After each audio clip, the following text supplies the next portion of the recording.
कुत्ते का एक छोटा सा पिल्ला अपने माता पिता के साथ जंगल के पास रहता था। एक दिन उसके माता पिता खाना ढूंढने के लिए निकले। शाम होने लगी लेकिन वे वापस नहीं आए। पिल्ले को डर लगने लगा। बाद में पता चला कि किसी गाड़ी से टकराकर दोनों की मृत्यु हो गई थी। पिल्ले को बहुत रोना आया। उसे मम्मी पापा की याद आ रही थी।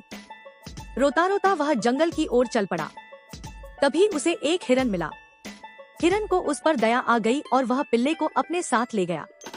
रात हुई तो उसने पिल्ले को सोने के लिए जगह दी, लेकिन पिल्ले को नींद नहीं आ रही थी। हर छोटी सी आवाज पर वह बाहर निकलकर भौंकने लगता था। हिरन को इस बात पर गुस्सा आया।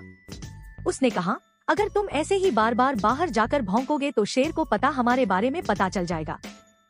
वह आकर हम दोनों को मार देगा। पिल्ला चुप तो हो गया, लेकिन उसके मन में एक ही विचार आ रहा था, हिरन शेर से डरता है, इसलिए मुझे शेर के ही पास रहना चाहिए। अगले दिन वह शेर के पास पहुंचा। उसने शेर को अपनी कहानी सुनाई।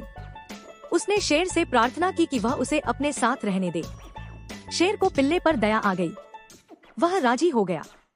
रात को फिर वही हुआ। पिल्ला बार बार भौंकने लगता था। शेर को गुस्सा आ गया। वह जोर से दहाड़कर बोला, अगर तुम इस तरह भौंकोगे तो मनुष्य को हमारे बारे में पता चल जाएगा। वह चुपके से आकर हम दोनों को पकड़ लेगा। पिल्ले को आश्चर्य हुआ कि शेर भी किसी से डरता है, लेकिन उसने तय किया कि वह अगले ही दिन मनुष्य के पास जाएगा। सुबह होते ही वह शहर की ओर चल पड़ा। उसे जो पहला मनुष्य मिला वह उससे बोला, मैं अकेला हूँ, क्या आप मुझे अपने साथ रहने देंगे? मनुष्य ने जब उसके माता पिता के बारे में सुना तो उसे पिल्ले पर दया आ गई। वह पिल्ले को अपने घर ले गया।